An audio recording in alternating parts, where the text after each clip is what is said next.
The chill that seeped into Elias Thorne's bones as he disembarked the Hogwarts Express wasn't just the late September air, it was the cold dread of inadequacy. All around him, a torrent of eager, chattering faces streamed towards the flickering lanterns of Hagrid's booming voice. They spoke of spells and Quidditch, of family legacies and future ambitions, their words a dizzying symphony of a world he'd only just discovered existed. Elias, a quiet muggle-born, felt like a hastily sketched outline amidst a vibrant oil painting. Hogwarts, when it finally revealed itself across the glassy Black Lake, was a defiance of all logic. Towers soared impossibly high, their battlements silhouetted against a sky ablaze with more stars than Elias had ever seen, each one winking like a conspiratorial eye. The air hummed, a low thrumming that was almost too subtle to detect, yet unmistakably there, the very sound of latent magic. He tried to mentally catalog the architectural impossibilities, the physics-defying structural integrity, but his logical mind merely short-circuited. There was no scientific explanation, just magic. And for Elias, that was the problem. The sorting ceremony was a blur of ancient wood and hushed anticipation. He sat on the stool, the frayed edges of the hat tickling his ears, its voice a dusty whisper in his mind. A mind sharp and keen, always observing, dissecting, much potential for wisdom, yes, a certain detachment, perhaps? Ravenclaw then. The decision felt less like an honor and more like a sentence to a house where his every logical query would be met with an even deeper, more frustrating magical enigma. His first few days were a blur of bewildered wonder and growing frustration. The castle itself was a labyrinth of shifting staircases, sentient portraits, and ghosts who complained about the drafts. But it was the classes that truly cemented Elias's sense of otherness. Wingardium Leviosa. Professor Flitwick, a tiny man with an enormous voice, chirped from atop a stack of books, his wand flicking with practiced ease. A feather, placed on each student's desk, promptly lifted into the air. Elias stared at his feather. It lay stubbornly flat, a defiant symbol of his inability. He'd followed the instructions precisely, the swish and flick, the clear pronunciation, the mental command. He'd even tried to conceptualize it logically, an anti-gravitational field generated by kinetic energy and sonic vibration. He'd felt the intent, a desperate plea for the feather to rise, but it remained grounded. Beside him, a boy with messy blonde hair and an easy grin made his feather dance an intricate jig. "It's all about the wrist, mate," he stage whispered, flexing his hand. Elias tried again, a harsher flick, a louder, more emphatic word. Nothing. His face flushed. He was meant to be analytical, logical. Yet, here he was, failing at the simplest, most fundamental magical principle. It was like being given a complex equation and not even being able to hold the pen. Later, in Transfiguration, Professor McGonagall's stern gaze only amplified his discomfort. Turning a matchstick into a needle required a mental precision Elias possessed in spades, but the magical execution eluded him. His matchstick remained stubbornly wooden, while others around him produced shimmering needles, or at least splinters of metal. "It's not enough to want it, Mr. Thorne," McGonagall observed, her voice measured but firm, as she peered at his unyielding match. "You must believe in the transformation. Envision the needle, then project that vision." "Project that vision?" Elias thought, stifling a sigh.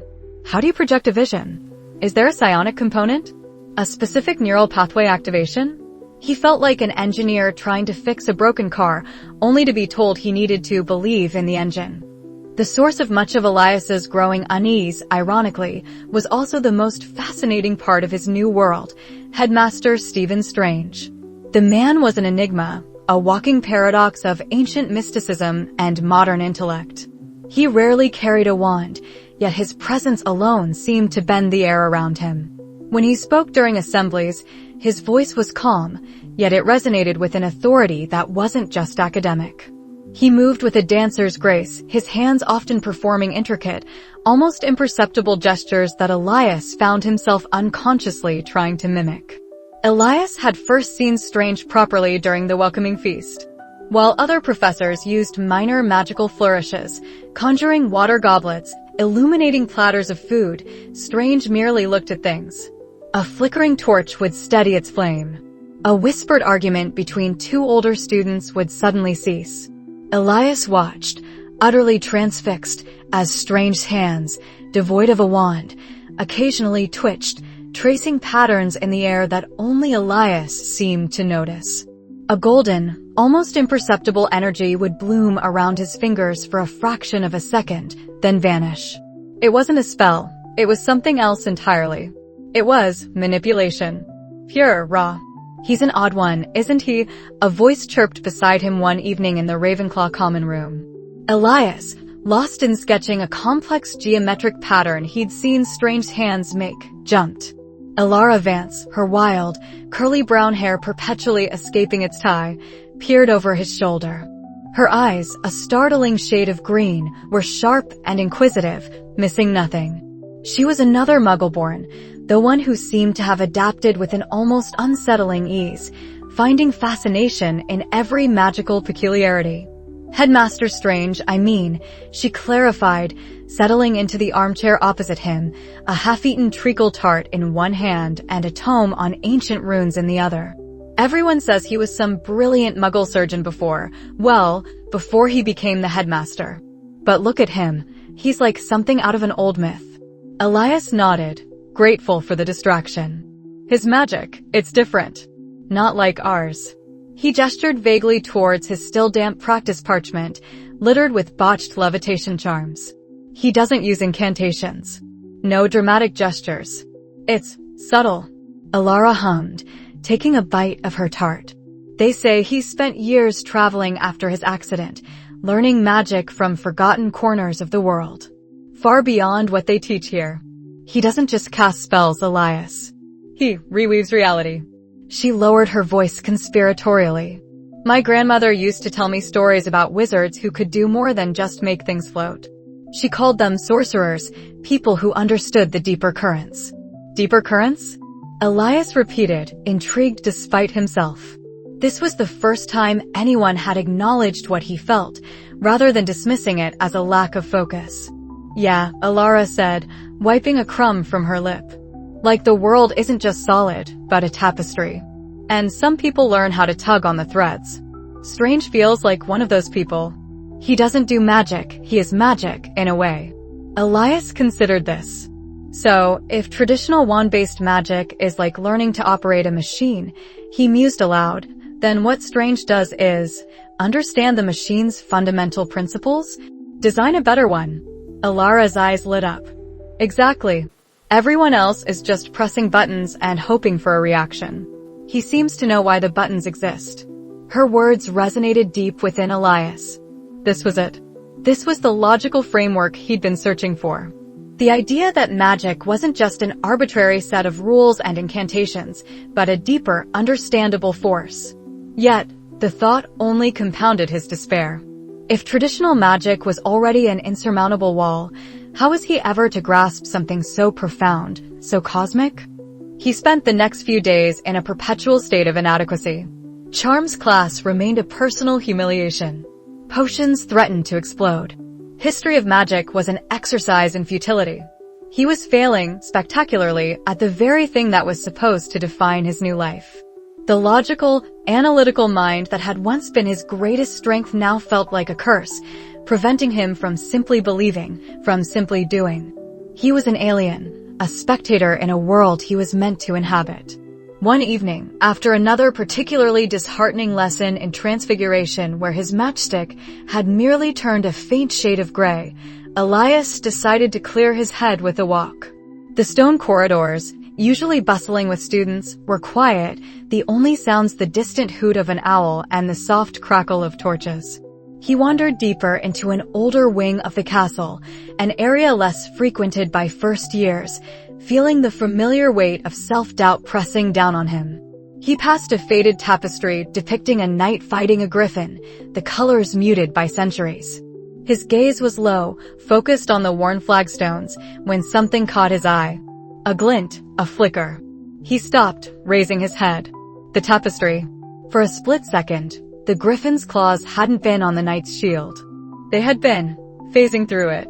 Not blurring, not a trick of the light, but a momentary, impossible interpenetration. The knight's arm had seemed to ripple like water. Elias blinked, shaking his head. It was gone. The tapestry was still, the ancient scene frozen in time. He must have imagined it. The stress, the exhaustion, the sheer magical overload of Hogwarts, it was playing tricks on his mind. He was just a confused Muggleborn, failing at magic, seeing things. He took a step forward, his heart still thrumming faintly from the strange sight. He must be more tired than he thought. He reached out, his fingers brushing against the rough fabric of the tapestry, a mundane reassurance of reality. But as his fingers made contact, he felt it. A faint vibration, like a distant tremor. And then, he heard it too, a whisper, thin as thread, seeming to emanate from the very stone wall beside the tapestry. It was too soft to discern words, but the sound itself was chilling. It wasn't the wind. It was more like a tear in the silence. Elias froze, his analytical mind, despite his earlier self-doubt, snapping into sudden, keen focus. No, he hadn't imagined it. The tapestry, the tremor, the whisper. Something was wrong. Something profoundly, magically wrong. And for the first time since arriving at Hogwarts, Elias felt a flicker of purpose, a strange, almost unsettling curiosity overriding his fear. He didn't know what it was, but he knew, with an absolute certainty, that no one else had seen it. The summons had been less a polite request and more an atmospheric pressure drop. Elias Thorne felt it first in his stomach, then in the subtle hum of the castle stones beneath his feet, drawing him inexorably towards the headmaster's office. He whispered the password, Shambhala, to the gargoyle, a word that felt less like a key and more like an incantation in itself, and watched it spring aside with a grinding of stone. Inside, Headmaster Strange's office was not what Elias expected of a Hogwarts headmaster. There were no portraits of previous headmasters snoring gently, no meticulously organized shelves of ancient tomes. Instead, the room pulsed with an alien, yet undeniably potent, energy. The walls seemed to shift, sometimes appearing as polished oak, other times as a swirling nebula of starlight, complete with distant, unblinking eyes. Globes of unknown constellations drifted in midair, casting soft, shifting light across a chaotic array of artifacts.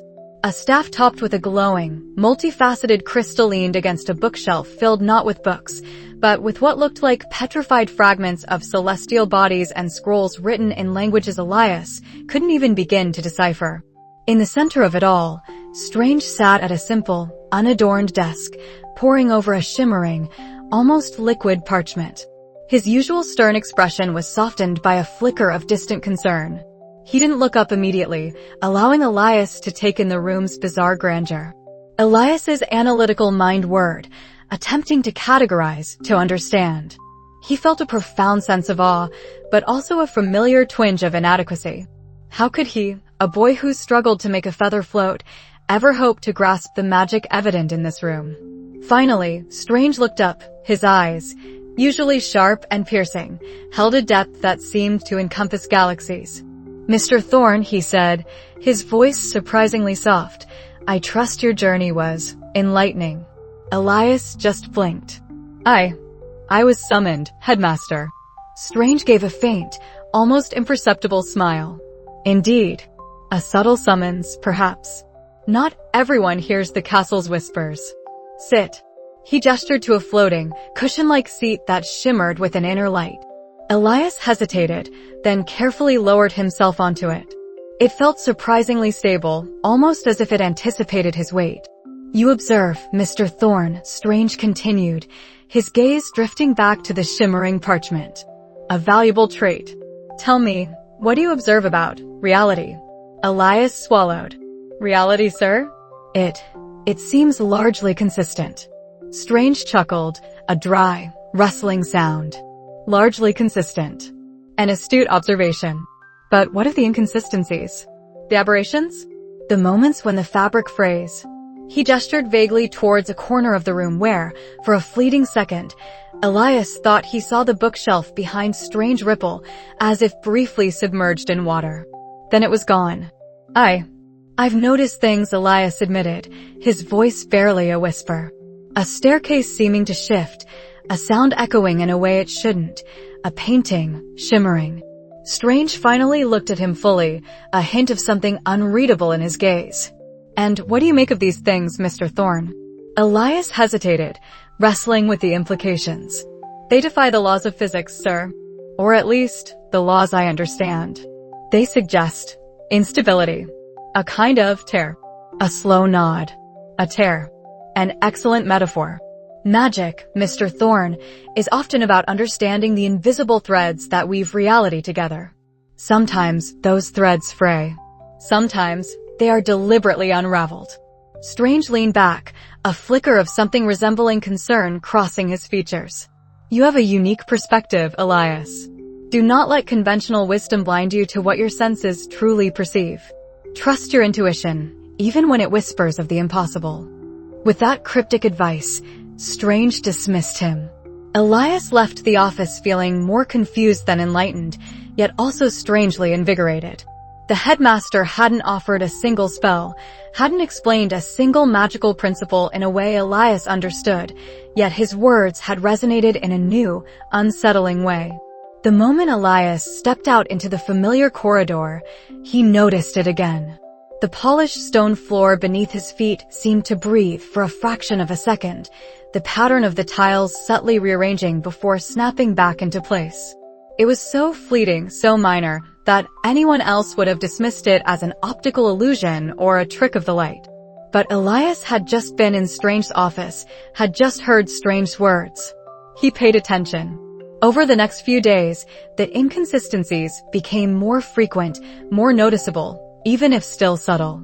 A quill on a desk would momentarily phase through the wood before reappearing. The sound of a distant classroom sometimes seemed to come from directly behind him. A book in the library would briefly flash with an unidentifiable symbol before reverting to its usual cover. Elias meticulously documented each occurrence in a small notebook, trying to find a pattern, a logical explanation for the illogical.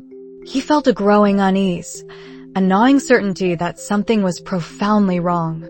It was during a particularly frustrating charms class, where his Wingardium Leviosa spell once again resulted in a feather merely twitching apologetically, that he found himself next to Alara Vance.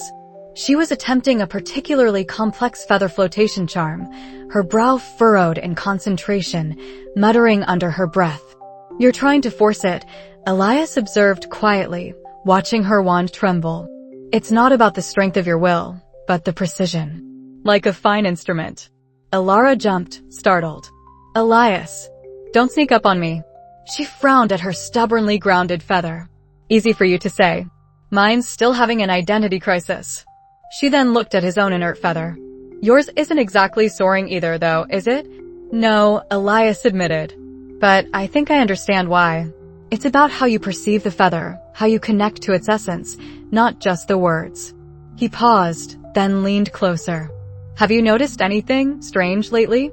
Alara's eyes, usually sparkling with curiosity, became thoughtful. "Strange?" Define strange in a castle where stairs move and ghosts moan. "More than usual." "Less magical, more fundamental," Elias clarified, trying to articulate his observations.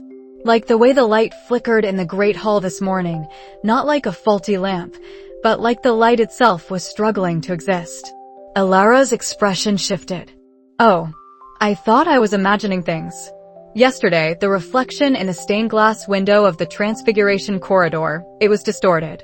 Like looking through warped glass, but the glass itself was perfectly smooth." "Exactly." Elias felt a surge of validation. "And a moment ago, the ink in Professor Flitwick's pot seemed to shimmer with a color I've never seen before, for just a second." Alara tapped her chin. I've also noticed a peculiar resonance in the library. Like a faint echo that isn't sound. I initially put it down to the ancient wards, but it's been getting stronger." She lowered her voice. "It's almost like the building is sighing." They spent the rest of the class whispering, comparing notes. Alara, with her Ravenclaw thirst for knowledge, immediately recognized the potential implications. "You're talking about reality shifts, Elias. Minor ones, but shifts nonetheless. I've read about it in some of the more esoteric texts in the restricted section, Though I've only skimmed them, Professor Thorn keeps a close eye on anyone looking at the dimensional magic shelf. Elias frowned. Professor Thorn? The Transfiguration Professor? Yes, Alara confirmed. She's been particularly intense lately. Always lurking around the restricted section, sometimes even after curfew, muttering to herself. And her lessons have been a bit odd.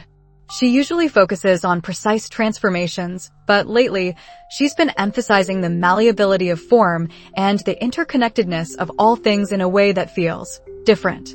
A jolt went through Elias. Professor Thorn, a former Transfiguration professor, resentful of strange influence, dabbling in forbidden dimensional magic. Strange tears in the fabric of reality. His own observations. It was all beginning to coalesce into a chilling possibility. Professor Thorn, Elias repeated, a cold not forming in his stomach. He recalled a particularly strong distortion he'd noted yesterday. A statue of a medieval knight in the third-floor corridor had briefly appeared to be made of pure shadow. He now remembered Professor Thorn had been walking past it at that exact moment, a strange, almost hungry look in her eyes. She always seemed so. Traditional, Alara mused, then her eyes widened. Wait, Elias. Remember that lecture Headmaster Strange gave last week? About how reality isn't as solid as we perceive it and how powerful magical intent can bend its fundamental laws. I thought he was just being metaphorical, but now. A heavy thud echoed through the classroom, not from within, but seemingly from the very air around them. The light above their heads flickered violently, plunging the room into momentary gloom before returning with a harsh, buzzing hum. A small, decorative vase on Professor Flitwick's desk warped, elongating unnaturally before snapping back into its original shape with a faint, crystalline chime. Elias and Alara exchanged a look, fear dawning in their eyes. This was no longer subtle. This was an undeniable, tangible breach. And Professor Thorn, with her strange lectures and late-night library visits, was becoming the undeniable focal point of Elias's growing dread. He had to investigate. The logical explanation, however terrifying, was slowly asserting itself, demanding attention. The unsettling shimmer in the air had become a constant companion for Elias. It wasn't a trick of the light, nor was it exhaustion. He'd seen it near the Transfiguration classroom, then in the Great Hall, a brief, almost imperceptible wobble in the fabric of reality, like heat rising from a summer road. But it was October, and the castle air was crisp. Alara, her brow furrowed in concentration, had confirmed his fears. The unsettling shimmer in the air had become a constant companion for Elias. It wasn't a trick of the light, nor was it exhaustion. He'd seen it near the Transfiguration classroom, then in the Great Hall, a brief, almost imperceptible wobble in the fabric of reality, like heat rising from a summer road. But it was October, and the castle air was crisp. Alara, her brow furrowed in concentration, had confirmed his fears. Her frantic research had yielded disturbing results. It's worse than I thought, Elias, Alara whispered, shoving a thick, leather-bound tome across their library table. Dust motes danced in the afternoon light filtering through the high windows. These aren't just obscure references. These are historical accounts, warnings from centuries ago, about breaches in the veil between worlds. And the symptoms match perfectly. Elias traced a finger over a faded woodcut depicting a chaos of twisting realities. The symptoms of the shimmer? And the disappearing quill and the book that reappeared on the wrong shelf, and even that odd feeling of déjà vu that seems to affect everyone more frequently, Alara elaborated, ticking off points on her fingers. This text describes it as a kind of bleed-through, where the very membranes separating dimensions thin. And Elias, there's a recurring name in the marginalia of these specific passages, Seraphina Thorn. A chill snaked down Elias's spine. Professor Thorn. The same Professor Thorn whose unsettling presence and sudden shifts in demeanor had been nagging at him. He remembered the peculiar energy he'd felt coming from her office door just weeks ago, the faint, acrid scent like ozone and burnt sugar. She's been researching this, hasn't she? Elias murmured, the pieces clicking into place with an alarming finality. This forbidden magic isn't just something strange brought into the library. It's something she's actively using. Alara nodded grimly. It seems so. And the texts hint that such practices demand a lot. A lot of power, a lot of focus, and an utter disregard for the consequences. They speak of the practitioner becoming irrevocably changed, their own reality warped by the energies they wield. That night, Elias couldn't sleep. The castle felt alive with a restless, almost humming energy. He found himself drawn towards the Transfiguration corridor, his logical mind screaming at him to turn back, but his intuition, a nascent sense he was only just beginning to trust, compelled him forward. The air grew heavier with each step, the flickering gas lamps casting elongated, dancing shadows that seemed to stretch and distort. As he neared Professor Thorne's office, the shimmering was no longer subtle. It was a visible distortion, a liquid ripple in the stone walls, making the ancient tapestries appear to breathe. A low, rhythmic chant echoed from within, not in any language Elias recognized, but in a guttural, resonant tone that vibrated in his teeth. He pressed himself against the cold stone, peering through the narrow crack beneath the door. The sight that greeted him stole the breath from his lungs. Professor Thorne stood in the center of her office, a shimmering, pulsating sphere of raw, crackling energy suspended before her. She was no longer the composed, albeit stern, professor. Her hair, usually neatly pinned, flew wildly around her face as if caught in an unseen gale. Her eyes glowed with an unnerving, amber light, and her lips moved in a frantic, almost ecstatic chant. Around her, objects in the room, a quill stand, a stack of essays, even a small potted plant, flickered in and out of existence, replaced for fractions of a second by alien forms, a cluster of amethyst-like crystals, a fleeting glimpse of a barren, crimson landscape, the silhouette of something vast and unblinking. Thorne's skin itself seemed to ripple, her features subtly shifting, her hands, raised high, appearing to possess too many joints, too many fingers in the throes of her ritual. The air tasted metallic, sharp. She laughed then, a sound devoid of mirth, brittle and chilling. They feared this power, she hissed, her voice echoing unnaturally as if multiple voices spoke at once. Fools! This is true magic, the merging of all possibilities. Headmaster Strange, with his mundane tricks, knows nothing of real dominion. Elias stumbled back, pressing his hand against his mouth to stifle a gasp. He had witnessed something truly terrifying, a power far beyond any conventional magic he'd encountered. The sheer audacity, the raw, destructive potential of what Professor Thorne was attempting overwhelmed him. His logical mind, usually his greatest asset, seized up in a tangle of fear and disbelief. How could he, a first-year who struggled with simple Wingardium Leviosa, possibly hope to stand against such an incomprehensible force? His inadequacy, which had been a dull ache, now pulsed with searing pain. He was just a Muggle-born boy, out of his depth. He fled, his heart hammering against his ribs. The bizarre images of Thorne and her warped reality burned into his mind. He ran until he found himself leaning against a forgotten statue of a grumpy-looking wizard, gasping for air. Running won't change what you've seen, Mr. Thorne. Elias spun around, his heart leaping into his throat.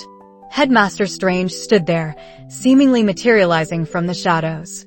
His crimson robes seemed to absorb the dim light, and the eye of Agamotto on his chest pulsed with a soft, steady glow that somehow felt both comforting and intensely scrutinizing. Headmaster, Elias stammered, his voice a reedy whisper. Professor Thorne, she's merging dimensions. It's horrifying. Strange's gaze was unsettlingly calm. Indeed. A rather reckless endeavor, even for a sorcerer of her ambition. He stepped closer, his presence radiating an ancient, immeasurable power. And you, Elias, witnessed it firsthand. Tell me, what did you observe? Elias recounted everything, the shimmering, the chant, Thorne's altered appearance, the glimpses of other realities. He ended with a choked admission of his own fear. But I don't understand, sir. How can I possibly stop her? I can barely make a feather float. This is beyond anything Hogwarts teaches. The words spilled out, raw with his self-doubt. I feel inadequate. Useless. Strange listened patiently, his eyes never leaving Elias's. When Elias finished, the headmaster sighed, a sound that seemed to carry the weight of distant stars. You speak of what Hogwarts teaches, Elias, as if all knowledge resides within these walls. As if magic were merely a series of incantations and wand movements, rote exercises to be mastered. He raised a hand, and a faint, golden sigil shimmered into existence between his fingers, dancing for a moment before dissolving. There was no wand, no spoken word, only an elegant gesture and profound intent. That, Strange continued, his voice softer, yet resonating with deeper meaning, is a fraction of the truth. A mere parlor trick compared to the symphony of reality. Magic is not simply a spell, Elias.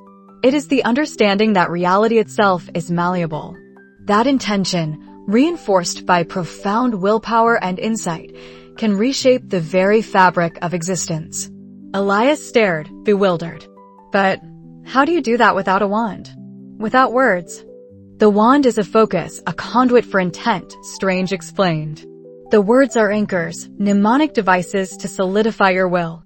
But the true power, the true magic, comes from within. From your understanding, your intuition, your belief. You observe patterns, Elias. You see the cracks where others see only coincidence. That is a unique gift, a form of sight.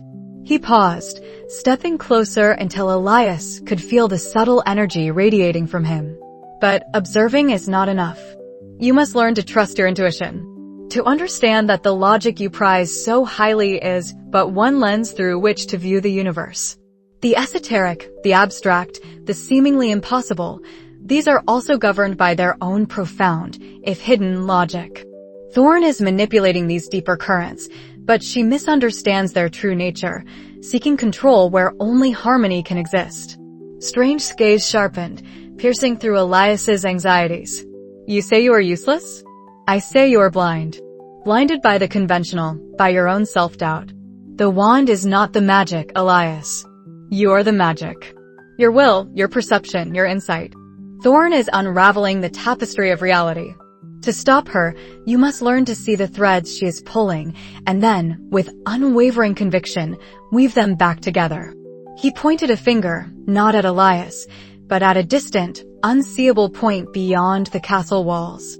Go. Observe. Feel. And when you think you have seen enough, look deeper. Trust what your gut tells you, not just what your eyes show. The battle for this reality, Elias, will not be won by spells, but by understanding. With that cryptic command, Strange turned and, with a silent swirl of his cloak, vanished as abruptly as he had appeared.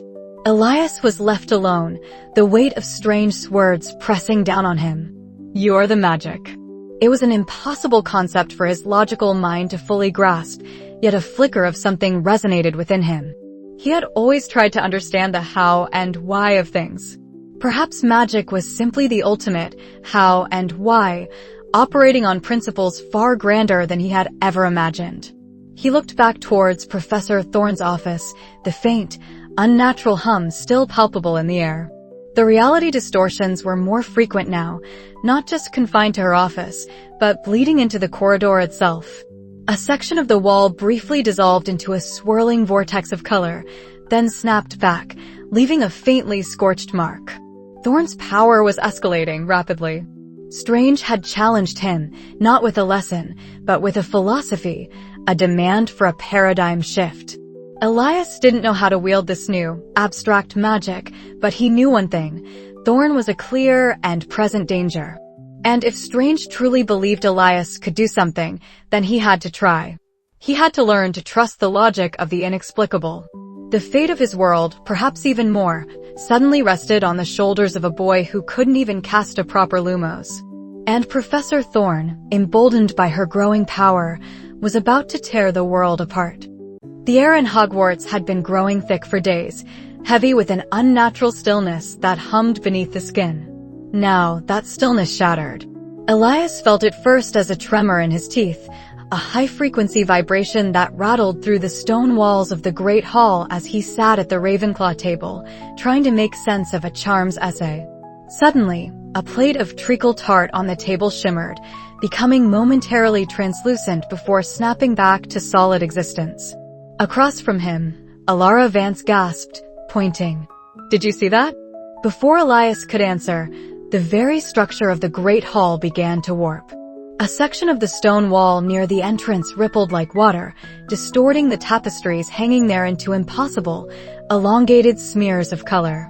Then, the floor beneath them buckled, briefly displaying what looked like a starry void before solidifying back into flagstones. Panic erupted. Students screamed, chairs scraped back, and a cacophony of fear filled the massive chamber. Headmaster Strange, who had been observing from the high table with an unnerving calm, rose slowly. His cloak billowed, not in response to a breeze, but as if reacting to the very instability of reality around them. "Students, remain calm. Seek shelter in the lower dungeons." His voice, amplified by subtle magic, cut through the din, but the fear was too potent. Alara grabbed Elias's arm, her eyes wide. "It's happening, isn't it? She's doing it." Elias nodded, his own stomach churning, but his analytical mind was already racing. He saw the patterns in the chaos, not random, but specific points of stress, areas where reality seemed to be thinning, tearing. "She must be activating the main conduit," he muttered, more to himself than Alara. The ley lines, the confluence in the Transfiguration courtyard. Ignoring Strange's command, Elias pulled Alara towards the nearest exit. "We have to get to her. If she completes the merge," he didn't finish the thought. The consequences were unimaginable. They fought their way through the stampeding students, ducking under falling debris as fragments of Hogwarts' familiar architecture began to drift and reassemble into alien forms. A Gryffindor common room portrait momentarily replaced a section of the corridor wall, the fat lady shrieking in alarm as her frame rotated 90 degrees. The very air tasted metallic, charged with unrestrained magic. They burst into the Transfiguration courtyard. What they saw stole their breath. Professor Seraphina Thorne stood at the epicenter, a whirlwind of emerald energy coalescing around her. The courtyard itself was a maelstrom of conflicting realities. One moment, they saw the familiar cobbled stones. The next, a crystalline landscape shimmered beneath their feet. The ancient oak in the center was half-tree, half-glowing obsidian spire, its leaves shimmering with starlight. Professor Thorne, wreathed in crackling power, laughed, a harsh, triumphant sound that echoed unnaturally, as if from multiple dimensions at once. The tapestry unfolds, she shrieked, her voice layered with arcane echoes. "This reality is but a thread. I will weave a new one, infinite and boundless." Her eyes, glowing with fierce, dangerous ambition, fixated on Elias. The headmaster's pet. Come to witness the birth of a true epic? Or merely to die in the unraveling? A wave of pure energy lashed out from her, striking the ground near them. Stone exploded, sending them sprawling. Elias felt a searing pain up his arm, but adrenaline surged, overriding it. This wasn't a wizard's duel. This was a cosmic unraveling. He struggled to his feet, Alara coughing beside him. He saw the threads Thorne was pulling, the lines of force she was bending. She wasn't merely casting a spell, she was rewriting the rules of existence. And the key, he realized with a horrifying clarity, wasn't to counter a spell, but to reassert the fundamental principles she was violating. "She's using the castle's inherent magical resonance," Alara gasped, pointing a trembling finger at the fluctuating architecture. "She's tying the ley lines to her own will, making Hogwarts the fulcrum for the merge." Elias squinted, observing. He remembered Strange's cryptic words, "Magic is the manipulation of reality itself, a profound act of will and understanding." The universe has an inherent rhythm, a song. True magic is learning to conduct it, not merely shout at it. Thorne wasn't conducting, she was tearing the sheet music. Doubt, a familiar, cold snake, tried to coil in Elias's gut. How could he, a first year struggling with a simple levitation charm, possibly counter this? He was a muggle-born, a logical mind, not a master of cosmic forces. But then, he remembered Strange's gaze, the subtle nod, the challenging glint in his eye during their last encounter. "Trust your intuition, Elias." Logic can illuminate the path where tradition falters. Elias closed his eyes for a brief moment, letting the chaos wash over him, letting his analytical mind process the raw data of dimensional collapse. He didn't look for an incantation. He looked for a pattern, a flaw in Thorn's devastating logic. He saw it. Thorn was forcing realities together, imposing her will. But true reality, the universe Strange spoke of, had an innate resilience, a natural order. Her magic was a violent rupture, not a harmonious integration. To counter it, he needed to reestablish that harmony, to strengthen the original reality's inherent structure. He opened his eyes. Alara, I need you to create a protective ward. Focus on the integrity of this space, not just a shield. Visualize it as a stable anchor. Alara, though terrified, nodded, understanding. Her wand came up, not pointed at Thorn, but tracing complex, geometric patterns in the air around them. A faint, almost invisible shimmer of light began to coalesce, pushing back against the encroaching distortions. Elias turned back to Thorn. He wasn't going to use his wand. It felt inadequate, like trying to mend a universe with a sewing needle. He thought of Strange's hand movements, the intricate, flowing gestures that seemed to pluck magic directly from the air. He thought of the Eye of Agamotto, not as a tool for power, but for sight, for seeing the truth of things. He extended his hands, palms open, focusing his intent. He imagined the core of Hogwarts, the ancient magic that permeated its very stones. He pictured the foundational reality of this dimension, strong and whole. He wasn't going to fight Thorn's magic with a bigger spell. He was going to reinforce the truth Thorn was trying to overwrite. He saw the energy flows now, not just as abstract concepts, but as tangible currents. Thorn's power was like a destructive vortex, pulling everything in. Elias focused on creating a countercurrent, a stabilizing force that pushed back, not with aggression, but with persistence, with the sheer, unyielding will of what should be. Foolish boy, Thorn shrieked, seeing his unorthodox stance. Your paltry little parlor tricks are nothing against the power of merged worlds. She unleashed another surge of emerald energy, but this time, Elias was ready. He didn't deflect it. Instead, he channeled it. He allowed the destructive energy to pass through him, filtering it, stripping away Thorn's corrupted intent and redirecting it into the foundational structure he was trying to reinforce. He became a conduit, a living circuit breaker for the dimensional chaos. His hands began to glow, not with the familiar color of any single spell, but with a pure, white light that pulsed with every beat of his heart. His movements became fluid, instinctual, mimicking the unseen currents he was manipulating. He wasn't casting, he was weaving. He was drawing on the magic of Hogwarts itself, on the innate desire of reality to remain itself. You don't understand, he grunted, the effort immense, sweat beading on his forehead. You're not creating. You're destroying. And reality resists. Thorn's expression morphed from triumph to fury. Resist it shall not. I am its new architect. She redoubled her efforts, the emerald storm around her intensifying, and the merging accelerated. Glimpses of impossibly tall cities, of floating islands, of creatures not of this world, flickered vividly into existence within the courtyard. Elias pushed harder, his mental construct of a stable reality a fragile shield against the encroaching madness. He felt the strain, the sheer force of Thorn's will pressing against his own. His vision swam. He was taking a concept, an abstract understanding of reality, and forcing it into tangible, magical effect. This was what Strange had meant. This was sorcery. He focused on the heart of Thorn's ritual, the point where the dimensions were being forcibly ripped apart. He imagined a seam, a wound in reality. And he, Elias Thorn, the Muggle-born boy who couldn't even cast a proper Lumos, was going to stitch it back together.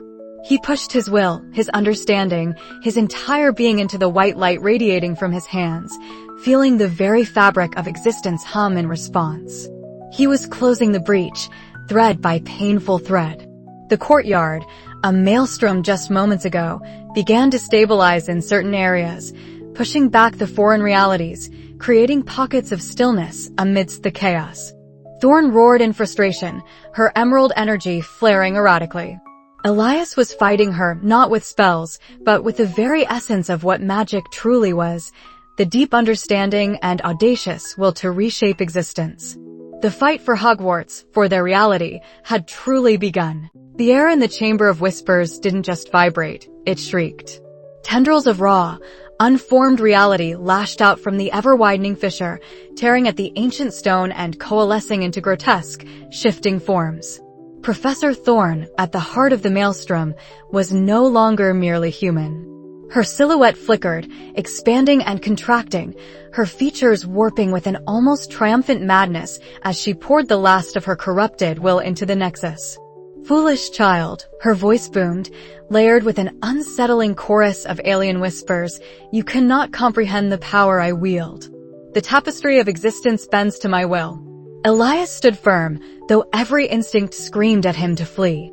His wand, usually a comfort, felt like a useless twig in his trembling hand. But strange words echoed through the chaotic symphony. Magic is not merely an incantation, Thorn.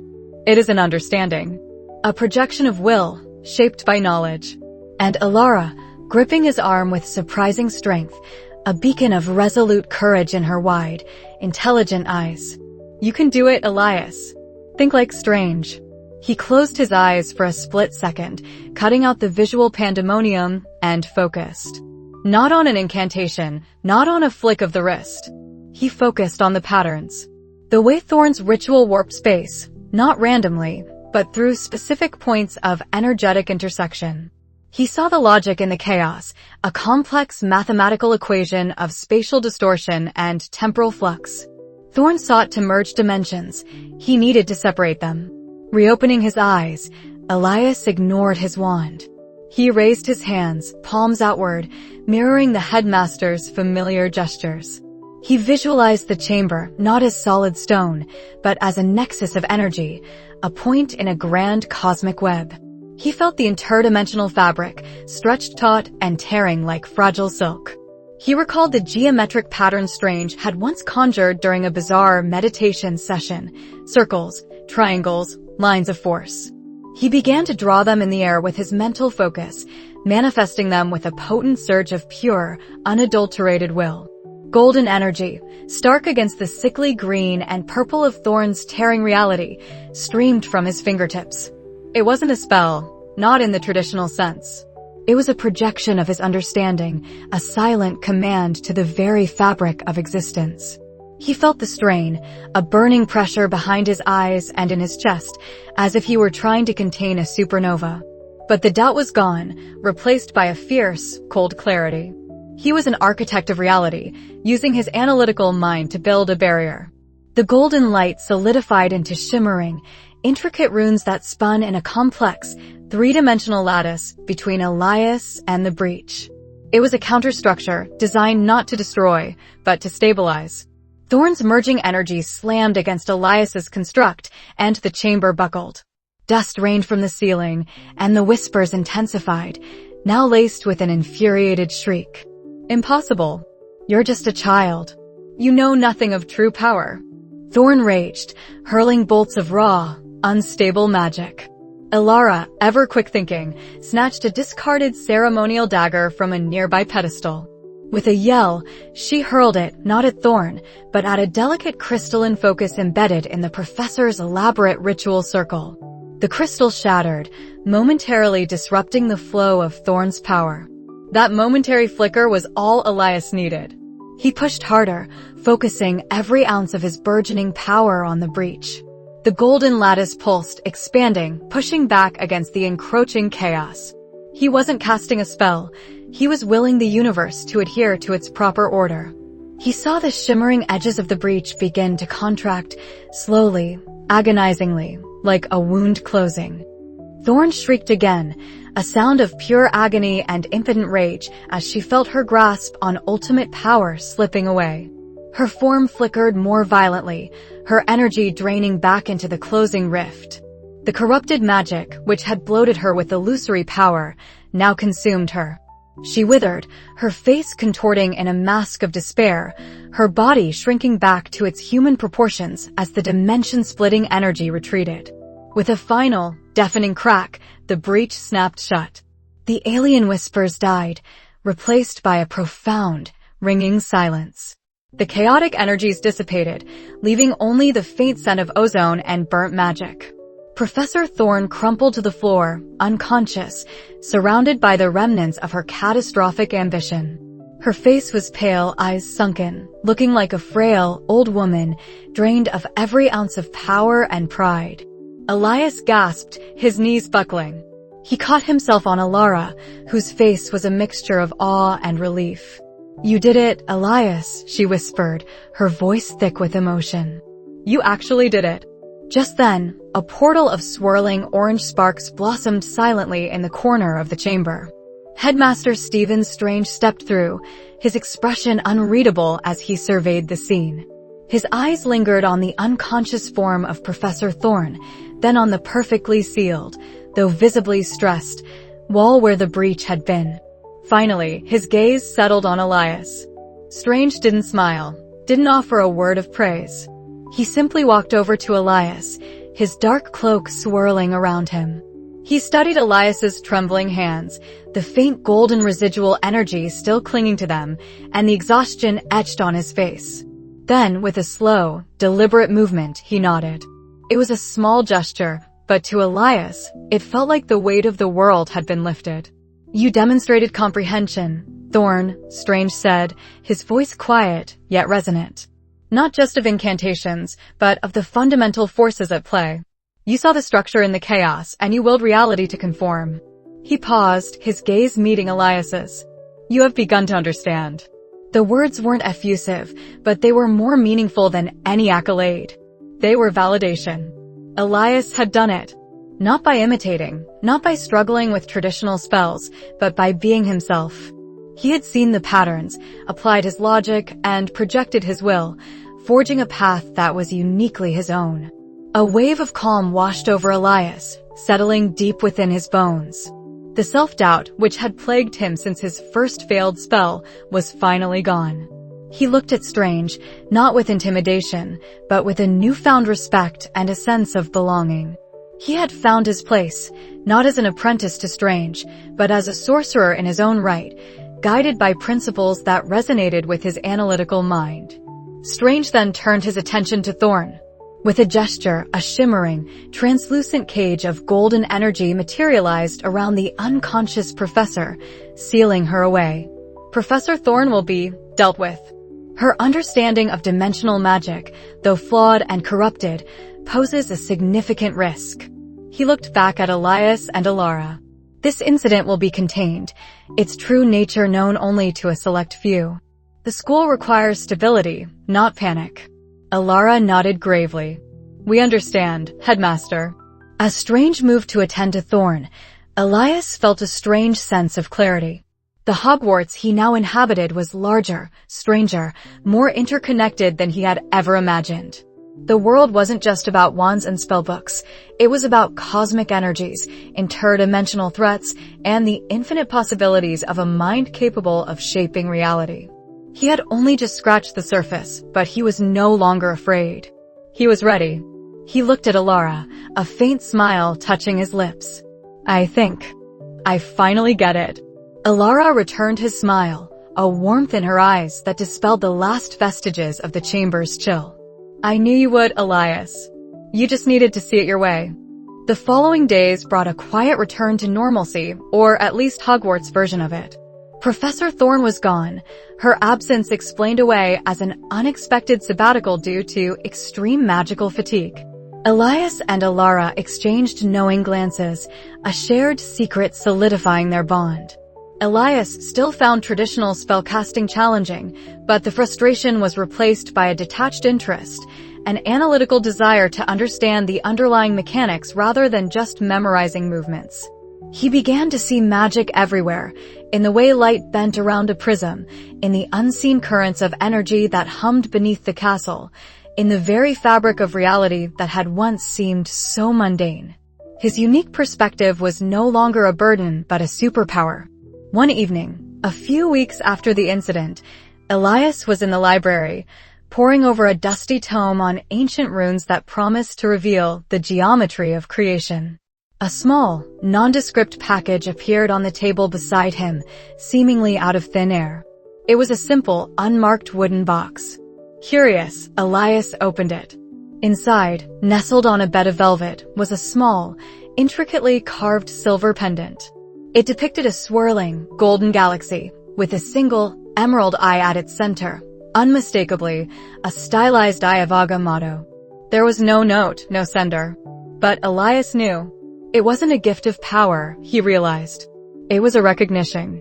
A silent invitation. He closed his fingers around the pendant, feeling the subtle hum of ancient magic within it. He was no longer just a Muggleborn struggling to fit in. He was Elias Thorne, a sorcerer in the making, and his unique journey had only just begun. As he looked around the ancient library, a glint caught his eye, a faint, almost imperceptible shimmering in the air above a forgotten section of shelves, hinting at another subtle disturbance, another mystery waiting to be unraveled. And for the first time, Elias felt not dread, but an exhilarating sense of purpose. The wider magical universe, with all its secrets and challenges, was calling.